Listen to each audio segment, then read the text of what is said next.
The state of North Carolina is more than twice as long as the distance between London and Paris. From soaring mountains through the foothills, the Piedmont coastal plains, to the pristine beaches, there are hundreds of towns and cities, each with unique stories to tell.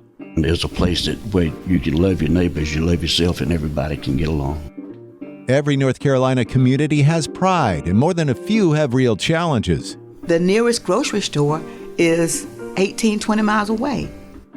Main Street NC is a special series from the WUNC Politics podcast, telling the stories of communities across North Carolina in the words of the people who live there and reported by Capitol Bureau Chief Colin Campbell. Main Street NC, coming up after this.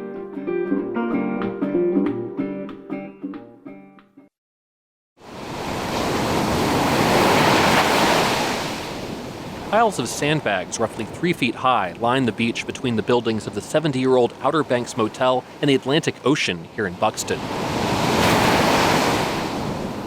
Billy Dillon operates the motel with his 97-year-old mother, Carol, who's owned it since it first opened in 1955. He says it's getting harder to fight off the Atlantic Ocean from overtaking the property, as it has with about 20 beach houses a few blocks south of the motel. It's very expensive, I think.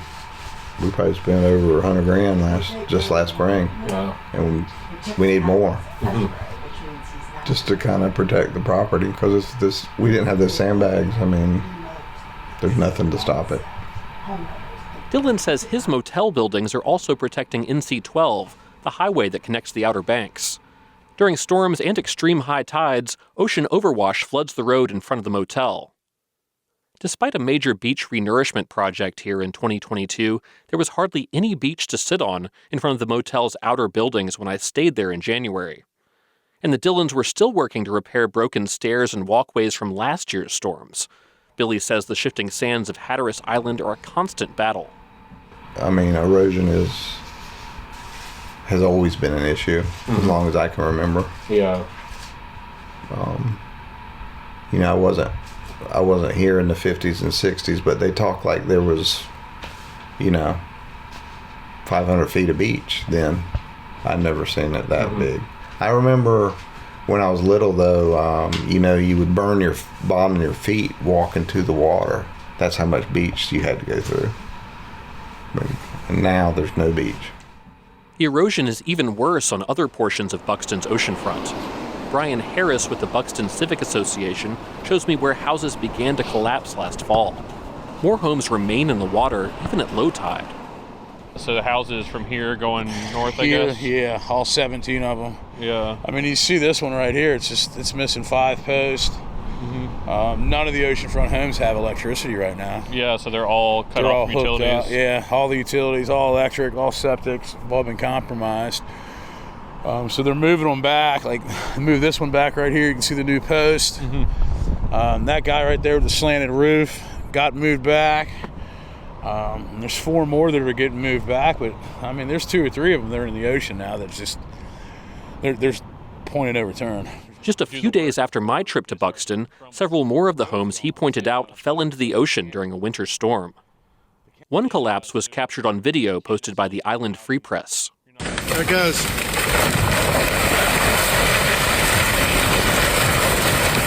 Whoa. Buxton residents say the rapid erosion began at a former Navy facility used during the Cold War to monitor submarines. The Navy built 3 jetties to protect the site, but they weren't maintained after the Navy left in the 1980s. As the jetties deteriorated, beach erosion exposed some underground fuel storage tanks and leaked contamination into the sand and water. When the contamination was discovered in 2023, the Army Corps of Engineers closed the beach access and began a cleanup process that's still underway. But as they worked to clean up the mess, the beach continued to erode rapidly and began to claim houses last fall. The Army Corps of Engineers plans to repair the jetties later this year, and Dare County is planning a beach renourishment project, but the fix will be too late for many homes. And it won't necessarily be a long-term fix. Laura Moore is a UNC Chapel Hill professor who leads the university's Coastal Environmental Change Lab. There's the possibility that if the groins had been maintained or if more sand could have been placed more frequently, that erosion might have been slowed down. But there really is no way to permanently counter or offset the high rates of erosion that Buxton and Rodanthe are facing, unfortunately. There really is not a permanent solution to this type of situation. Instead, Moore says communities like Buxton will eventually have to reconsider where it puts homes and buildings. She thinks Hatteras Island is among the first of many beach communities that will experience this kind of erosion. Adapting our building, look where we build and how we build, and relocating to less vulnerable areas will ultimately be, it's not a popular thing to say, but that's really ultimately the only option we will have in the end. For now, life in Buxton for year-round residents and tourists goes on outside the damaged beach area. The famous Cape Hatteras Lighthouse is surrounded by scaffolding for a major restoration project, and the visitor center is getting new landscaping and fencing. Its beach access at Cape Point remains open. Good morning. After walking around the lighthouse, I stopped for a treat at Buxton's popular Orange Blossom Bakery and Cafe. They're best known for a massive pastry called an apple ugly. So what exactly are the apple So uglies? the apple uglies, it's apple cinnamon sugar with a little bit of apple pie filling. We roll it up in a donut dough, deep fried, and dip it in a sugary glaze. And this is our chocolate, so that's just an apple ugly drizzled in chocolate. Okay. In the summertime, long lines form at the Orange Blossom every morning. But many Buxton businesses are worried that this summer could bring fewer tourists, both from having fewer oceanfront houses for rent and from national headlines about the collapsing houses that are causing some visitors to vacation elsewhere. Back at the Outer Banks Motel, Billy Dillon is concerned what the future holds for the family business, and he's already added 20 rental homes in the village inland from the beach. I'm worried about it, but I mean, we just keep moving forward and fighting to keep it going. Mm-hmm. That's all we can do. The Buxton Civic Association includes business owners, residents, and others fighting for the resources needed to combat the erosion. I sat down with its leaders to hear more about where things stand. Heather Jeanette is the president of the Buxton Civic Association, and Brian Harris is the vice president of the Buxton Civic Association, both involved in all the issues here in the Buxton area. Thanks so much for speaking with me. Thanks for having us. Thanks for coming down.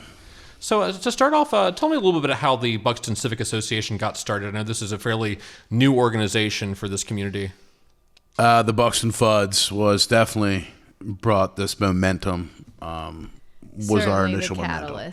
It was the catalyst for everything. Yeah, so the cleanup of the Navy site was sort of the main issue that brought people together. That was the kickoff, yeah, absolutely. Yeah. I had joked or, haphazardly said to my husband for years, like, maybe when our youngest gets in school, I can't believe that we don't have this going on. And then when all that was exposed and, I live over here in the woods, I'm going to be honest that I was kind of unaware. And so Brian kind of lit the fire and said, this has to happen now. And so we jumped in.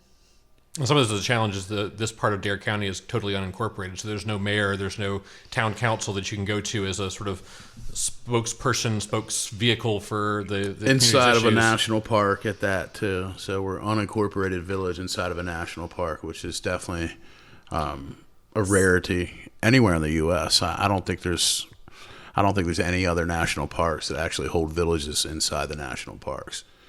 So it sometimes feels or felt like there was a very large kitchen with a lot of cooks that we couldn't really talk to. Yeah. Yeah, so there's not a central sort of point of contact when there's a problem to try to be the person, the spear to kind of address the issue. No, yeah. Well, looking at the more recent erosion that caused the home collapses, what do you see as sort of the root causes of this erosion that started with the Navy facility and then has sort of moved up the beach to the residential areas over the last year? Yeah, the collapsing, the degradation of the jetties over the last 25 years since they moved the lighthouse definitely has played a big picture in all this.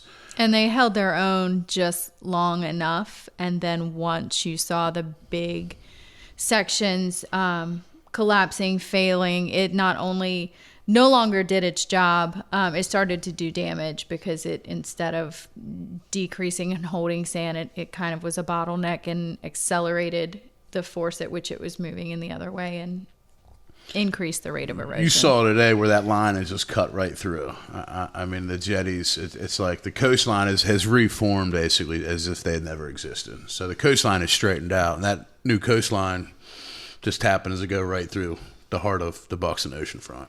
Yeah, so those houses were all built with the sort of assumption of the coastline being what it was as the result of the jetties, and then once you lose the jetties, then suddenly all that protection, all that sand starts to go away we lost quickly.